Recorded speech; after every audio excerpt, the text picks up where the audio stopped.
Welcome to Mainline Baits Carp Fishing TV, and welcome to a very wet but beautiful Horseshoe Lake.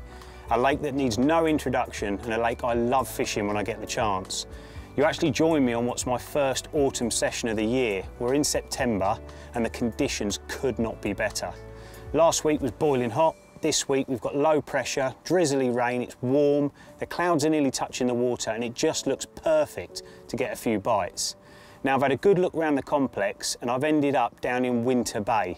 It looks perfect down here and I think the conditions have moved the carp down to this central basin, or sort of the end if you like, down into Winter Bay, and I've actually ended up in a swim called White Post. A swim I know nothing about. I actually punished Rob Burgess up a little bit and he's given me a few pointers, so hopefully I can have a good look about now, a good lead about, find a few spots and hopefully show you a few of these lovely horseshoe carp.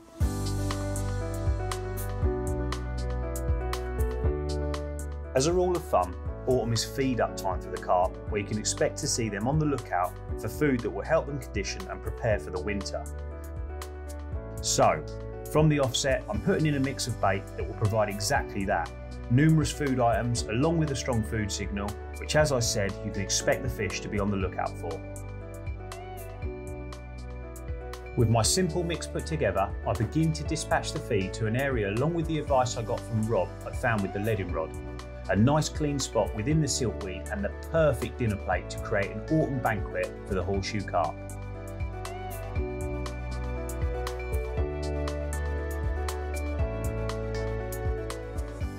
Baiting over, I clipped up my rods to the same spot before sending out my hook baits to the now primed area.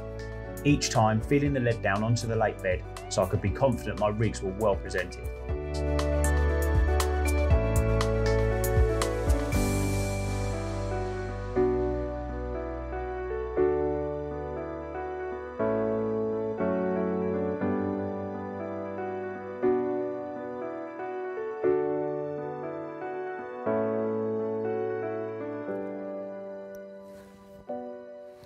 Well, that's it. We've worked our way through the rain and I've got 3 rods on the dance floor.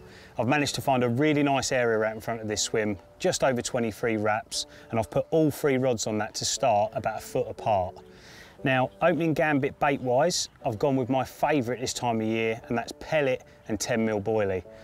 Hook baits-wise, I've edged my bets for the first night. I've got one on Match the Hatch Isofish, one on pink, one on yellow, so we'll see what the fish fancy, and then I can always go over to all 3 on the same hook bait if one starts doing the business. But yeah, it looks really good. I'm super happy. Conditions are prime. Now we just need the carp to play ball.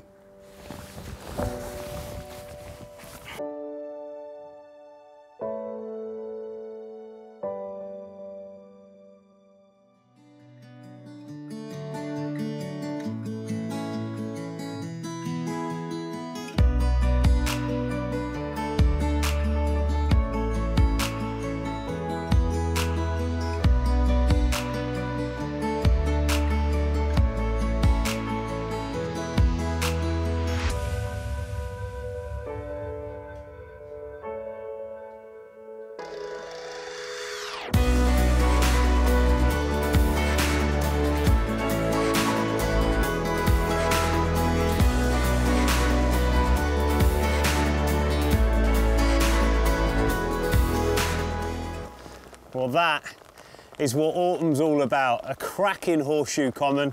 Not what this lake's famous for, if I'm honest. It's normally the scaly mirrors, but when you're catching commons that look like that, I don't mind at all.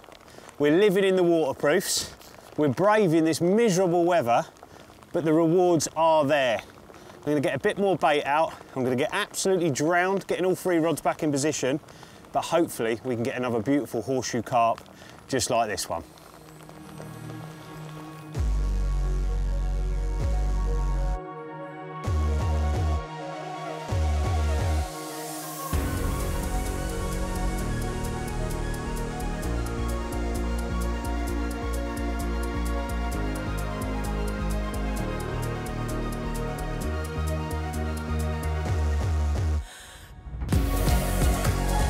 With 1 carp under my belt and the knowledge that my initial tactics were working, it was time to hit the repeat button. There was just one problem to overcome. The heavy rain was now a torrential downpour, with no signs or forecast that it would be letting up. In situations like this, it can be all too easy to just cozy up in the bivvy and fish half-heartedly, or even give up altogether. But at prime time of year, you'd be potentially wasting some of the best conditions for big carp to come along. That kind of anticipation was enough to keep my mindset on track, although I did think to myself, how many other anglers would brave these less than favourable conditions? Could you? Let us know in the comments below. Anyway, my waterproofs did their job in keeping me dry so my spod rod could do its job, sending out another healthy feed for my food source mix. Halfway there with the spodding done, I could now repeat the process employed yesterday with the fishing rods, clipping up all 3 rods to the same distance and fishing them cast tightly together on the now prime and productive spot.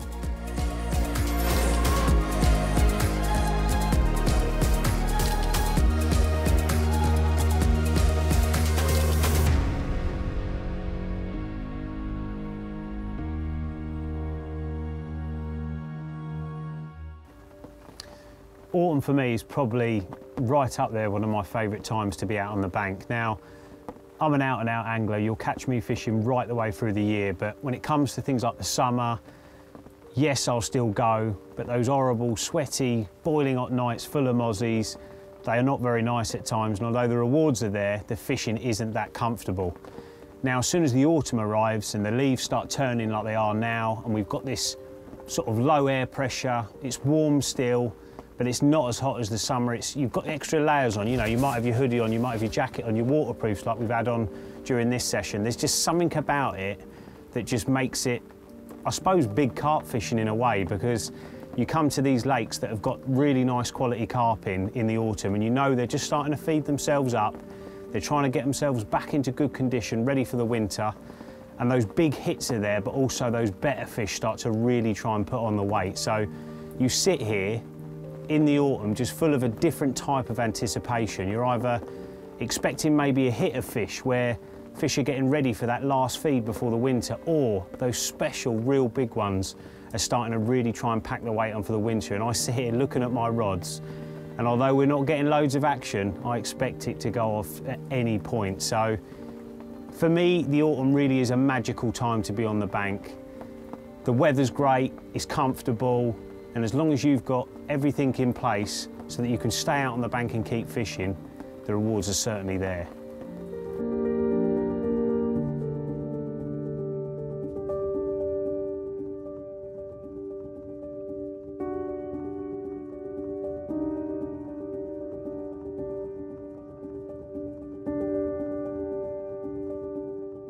As the second and final night approached, I called upon the help of my waterproofs once more and topped up the spot with bait ready for the night ahead, keeping that all-important food signal going in, knowing it was probably the hours of darkness that would be most productive and offer me the chance of landing another horseshoe carp.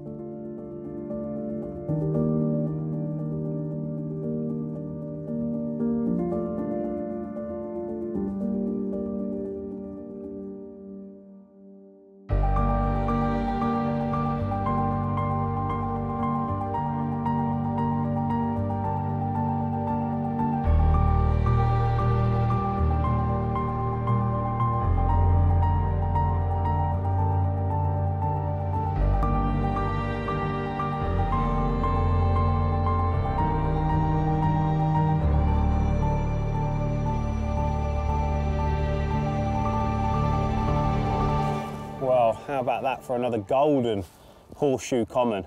Typical autumn fishing, we waited all night for the bite and then 2 come along at once. And although we've had another common, which as we said yesterday, horseshoe is not famous for, the other bite is one of those scaly mirrors.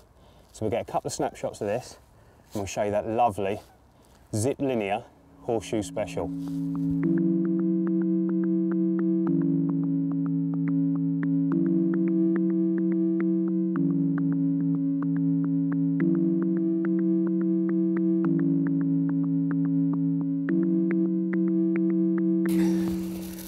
Well, just check that out.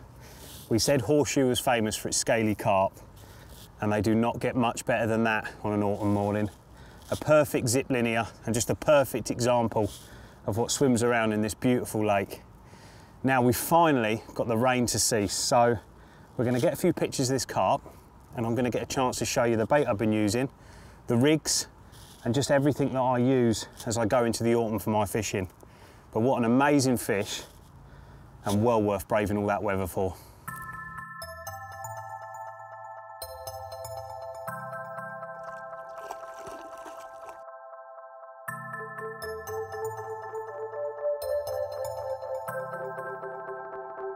Well, it's nice to be out of that bivvy and outside for once, because that rain has been absolutely relentless. So while we've got a little window, I'm going to show you the rig I've been using on this session and a rig that I use majority of the time. Now, it is the bog standard spinner rig with a couple of little tweaks, but it's a rig I've got absolute faith in and use everywhere I go. Now, if you're not used to tying these or you haven't used them before, hopefully this little step-by-step will help you along the way. The first thing I do is take a section of 25-pound boom. I then thread on a chod crimp swivel. I then thread on a balancing weight. Now this is a prototype product that I hope is going to come out in the future, but if it doesn't, you can use putty. I then thread that through a spinner swivel, then pass the boom back through the balancing weight, back through the chod crimp, and then crimp down so I've got a nice little loop for a bit of movement. Now, as far as the length of the rig goes, that depends on the spot you're fishing. Out here in front of me, it's really clean, so I've crimped that at about 5.5 inches to make it a quick change rig. But if you were fishing somewhere with a bit more siltweed or a lot more chod, you could increase that to about 7.5 or 8 inches just to make sure you present it every time. Now, if we go on to the hook section, I take a small kicker, I thread that onto a size 4 Kamakura, I then pull that up tight, I then put on a hook ring swivel and then a medium hook bead. I like to position that swivel sort of opposite the barb. On this occasion it's barbless, so I've married that up as best I can.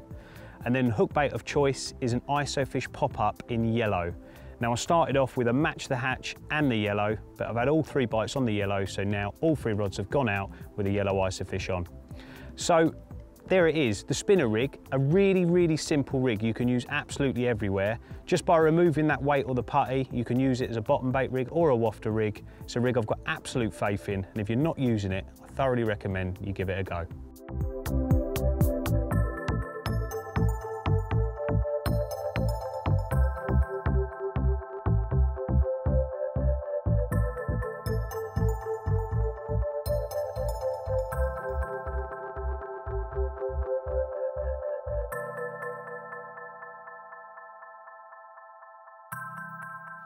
Well, we've looked at the rigs, now it's time to look at the good gear, the old 3 offerings.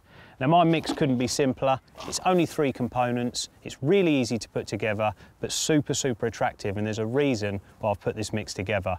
Now first of all, I had 10mm boilies, and that's not by mistake. Obviously I could use 15s or 18s, but we're later on in the year now, and these fish have been really pressured.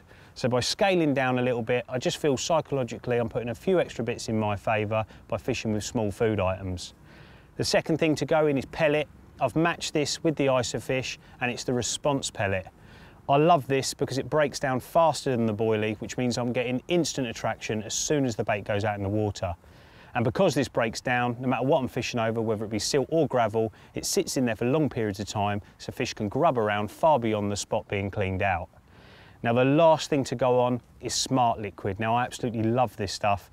Again, I've matched it using the isofish, and this fatty, rich amino acid fluid gives off attraction the minute it hits the lake bed. And it also makes its way straight off the food items onto the bed, so onto the silt, onto the gravel, instantly giving you attraction.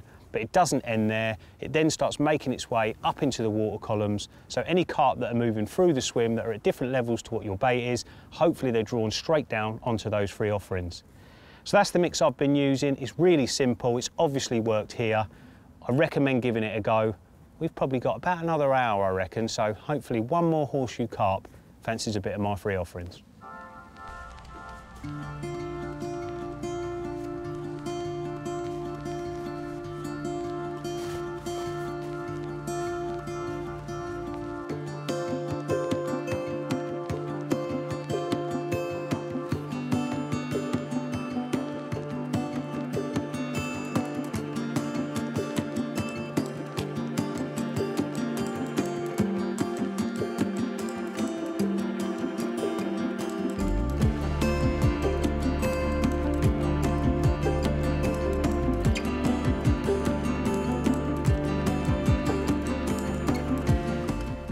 Well, that's it. There's not to be one more bonus carp that we hoped for, but that's exactly what it was really, more in hope, because the bite times have been typical autumn. You're only really fishing for those hours of darkness a lot of the time, and chatting to the lads as they've packed up, as they barrowed round, all of the bites have been just before first light, just like ours. Now, we could have easily not come on this trip. It was absolutely abysmal, the weather forecast, but we braved it, we wrapped up in the old waterproofs, got some bait out there, and we've caught 3 amazing horseshoe carp. Now, don't forget to give it a thumbs up the video and hit that notification button so you know when the next film's coming out. Subscribe to the channel, and we'll look forward to seeing you on the next one.